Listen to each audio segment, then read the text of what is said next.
Fighting out of the blue corner, he weighed in at 125.2 pounds and stands 5 feet 6 inches tall with an amateur record of 2 wins with 1 loss. Fighting out of Niagara, top team by way of St. Catharines, Ontario, Alex Moher. And his opponent, fighting out of the red corner, he weighed in 125 pounds even and stands 5 feet 5 inches tall. He has an unblemished amateur record of 2 wins with 0 losses. Fighting out of Shea Bears MMA in Edmonton, Alberta, Tony El Rojas. I feel like that 5'5" is being generous.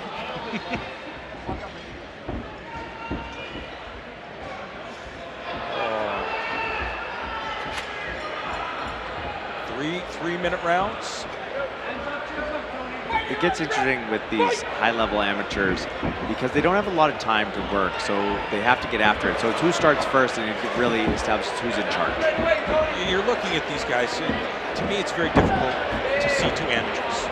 I agree. Like, look at this, measuring distance. Yeah. Good body kick attempt, you know, measuring. Not freaking out. Nope. Yeah, so this feints.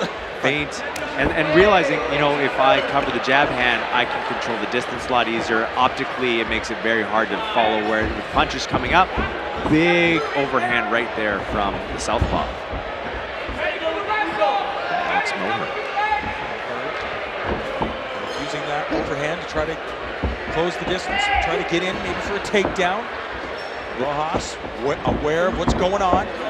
These guys are so springy, so explosive, so fast. You know, it reminds me, you know, you watch, you know, John Dodson or Mighty Mouse, and like just seeing how they can change their body so quick, like their movements. And so it's very interesting to watch these guys as amateurs being like, look at that. He transitioned from southpaw to orthodox, throwing a punch, a beautiful body kick there by Tony Rojas. Excellent stuff from these 2 amateurs.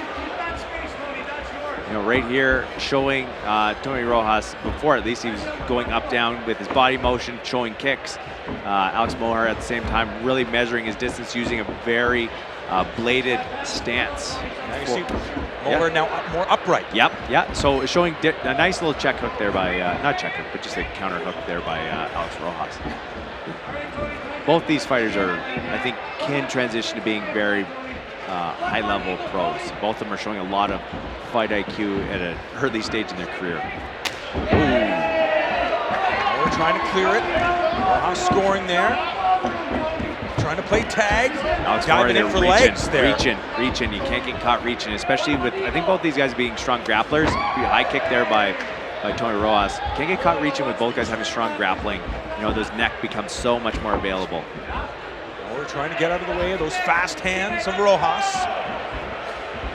Now, what Alex Moher is doing a really good job is he's really dictating where his big toe is on an outside foot is, which is really showing his in-depth knowledge there of his range. And it stops those counter hooks from happening and landing clean. Always trying to stay on the outside. Yeah. Old school boxing approach, really. Definitely. But you see there, right there, that tiny little step pivot that he did right there, kept him on the outside without really changing. Beautiful inside kick there by Moher, and good transition by Alex Rojas from circling out. Moher with the beautiful, powerful big takedown. Wow. To the back. I'm going to tell you, this is one of the best amateur fights I've ever seen. Agreed completely. Offside to make the transition into pro and just advance their career and get better, because what we're seeing is pretty awesome already. Beautiful right hand there by Rojas, but yeah, veteranship. I think Rojas knows that he's a little bit behind, and he's doing a good job of getting back. Outside knee pick by Moher. Really intelligent decision making for both guys, but Moher ending up on top. See here, looking, Tony Rojas using head control to try and set up a triangle, it looks like, or potentially on the far side, omoplata. Having a nice little angle there, but he needs to really break down the structure of Alex Moher. Beautiful up kicks. And Moher deciding that he is comfortable in this position, staying on top, scoring, looking for ground and pound. Rojas trying to find his way out, He does not want to be on his back, and he quickly gets back to his feet. Tripod sweep attempt, which allows him to get up. And Moher looking for that outside single, transitioning the back once again. Outside the middle. Tony Rojas needs to really be using that cage to his advantage. He has too much space behind him to really, it allows Moher to look for that leg ride right there.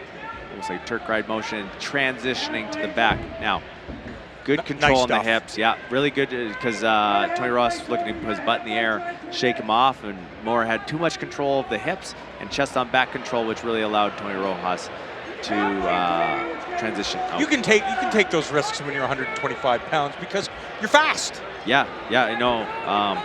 If I end up on the ground, I'm probably not getting up anytime soon, unfortunately. But here, nice little transition. Moher trying to keep that control. You look at his chest control, that's everything right now. Tony Rojas doing a good job of staying safe, being balled up. But unfortunately, he's not scoring.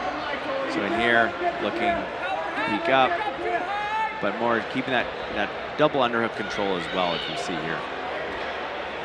Underneath the armpits, flattens him out. Moher looking for that far side. Good control. This also opens him up for if Tony Rojas tries to turn in, the arm triangle is there as well as a backup option. Just over 30 seconds remaining, our second frame. Rojas not hurt, being controlled here. Trying to land some strikes to the face of his opponent. Transitioning over, looking for that leg. Almost looking for like a knee bar switch out. But Moher doing a good job of staying tight here.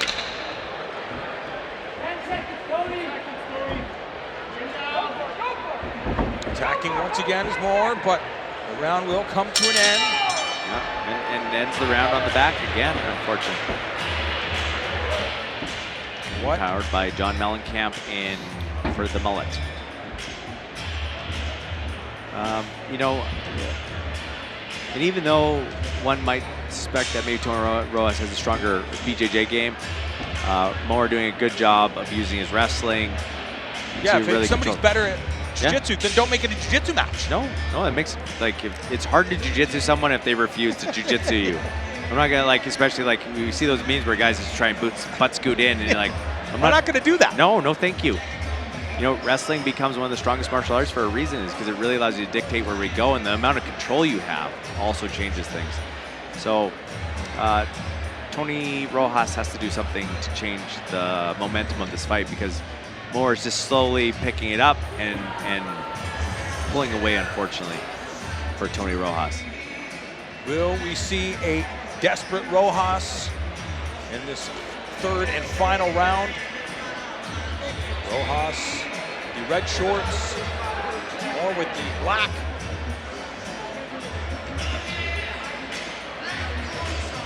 And if you are Moher, you know your path to victory.